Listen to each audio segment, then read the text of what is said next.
What's up, everybody? It's Brian Adamson. I am back with you guys in yet another video, and we're going to talk about something that's going to ruffle some feathers a little bit, but we're going to make some progress, I believe. And that thing we're going to talk about today in this video is, how do you handle failure? We always talking about success. We always talking about thriving. We always talking about scaling, but we never talk about the failure that happens in the process of doing those things. And like, what do you do when things don't go your way? Oh, I thought you were actually going to tell me, because I've been waiting to figure that out. But seriously, like, what do we do? Like, what do you do when things don't go your way? What do you do when met with adversity? What do you do when met with failure? Well, if you want to know from my perspective, it's a scripture. And if you go to my Instagram, Brian Adamson Official, you will see it in my profile.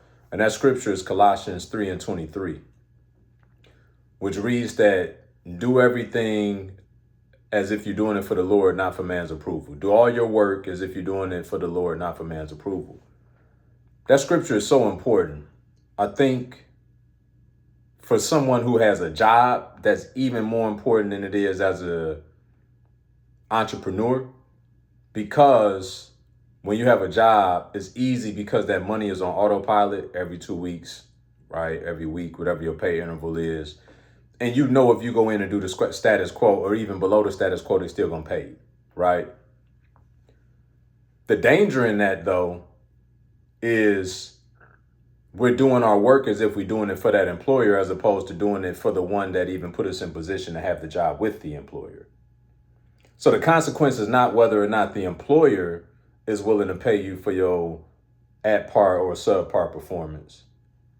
It's about, is God willing to bless you beyond the thing that you already not properly stewarding and managing over, which is this opportunity in the form of a job that you currently work. And it's so easy to be like, man, forget them. All I'm going to do is X, Y, Z. And I've been there, done that, got the trophy. Like, I understand how when you not living in your purpose, and you feel like whatever you're doing is unfulfilling, then it's easy to just, backpedal your way into work, complete the day, get a check, get up out of there, go try to live life and find distractions to distract you from this thing that you do every day and spend the most time away from your family and doing. I get it. But that don't excuse the fact that without that job, you still don't have the life that you do have, which may not be the one that you want, but it's far better than the one that you could have if you didn't have the job, right? So as an entrepreneur, why is that same scripture as important to me? Because on a day in and day out basis, every day as an entrepreneur, you got a choice. The choice is to do the things that are required of you to grow and scale your business to whatever it is that your vision that you have for it. Or you got the choice to do just enough. Now, one would say, well, B, that sounds really similar to working, but does it? So at work, more often than not, you're capped at whatever it is that you can go and earn, right? They said, I'm going to pay you $100,000. You're going to give me 80 to 100 hours per interval that I give you a check. So you kind of capped at that, with the exception of, annual increase, maybe an annual bonus and or promotion. But at that same time, they're still dictating and capping you based on your input versus the output that they're going to give you. As an entrepreneur, however, like I got apartment buildings that I paid for out of my creativity. I've got apartment buildings that I paid for out of skill, meaning I went and put together multi-million-dollar deals that pay me tens of thousands of dollars a month based off of the skill that I've acquired, which means that I never run out of the skill and the opportunities never run out. And so there's no cap to the amount of money that I can go and make. There's no cap to the amount of wealth that I can go and pursue. It's all predicated on my daily input that drives that output. And same is true in my education business. Like, I could do just enough or I could go above and beyond for my clients. And some of the best marketing you could ever have is fulfillment. And so we as a company go above and beyond to make sure that all of our clients feel as if there are only one, right? Because we love to over deliver as we serve them in the capacity that we are in. But that's all intentionality. That's not what society tells you to do.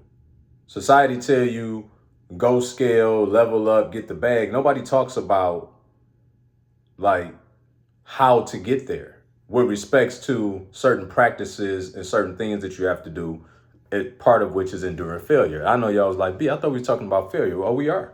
We are. And so when I look at that, do all your work as if you're doing it for the Lord, not for man's approval. Why that is so important is this. We got to make sure that we're measuring the right things when we start to have failure. Well, how do you do that? Well, if you don't have any standard, then you don't know if the failure is indicative of the fact that you fell short at doing whatever you were doing, or if the opportunity wasn't meant for you because God didn't desire for you to have it. And if you're not doing all your work as if you're doing it for the Lord, not for man's approval, then you don't know whether or not that opportunity you didn't get was because of something you fell short of doing, or if you can say, you know what, well, I know I did everything Colossians 3:23, so it just wasn't in the cards for me. That wasn't meant for me. Yes, it may sting in a moment, but that denial or that delay was not an overall denial. That was just a delay in you getting the thing you desire, but it's not going to be from that particular path that you went. Oh my God. If this is making some sense, like y'all, please let me know in the comments if this is helping somebody. Okay. And share this with somebody too as well. All right. Now, I encounter a form of failure every single day. It just is what it is. Like I didn't even think about it that way until I made this video. But every day something doesn't go as planned, which is a perceived failure, right? And the only way that you truly fail in life and or in business is if you stop. Like when the day you quit, you failed with an ED at the end. I like to live my life in ING mode, as I call it, because that means that is something that is in a continuation. It's in process. When you put an ED at the end of it, now it becomes past tense. So if I failed at that, then I'm done. That was the end result, is I failed at that.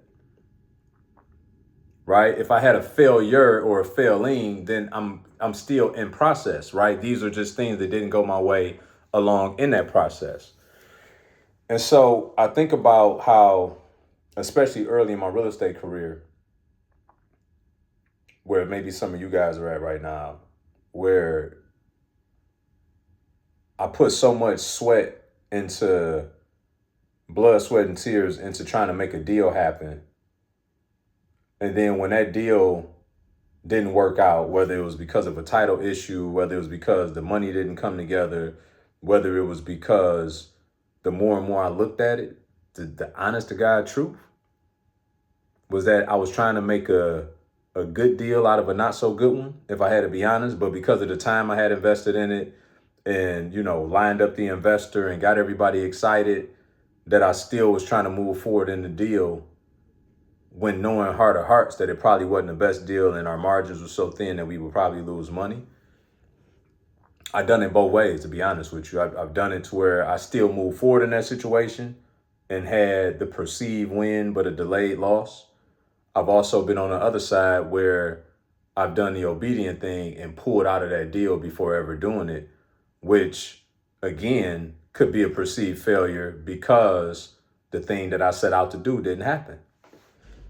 And so I think it's of uber importance. It's extremely important that, one, we develop a standard by the way in which we approach every single day. For me, it's Colossians 3:23. For you, like the Bible is an instructional manual of life, and there's many of others that you can model your movement behind, right?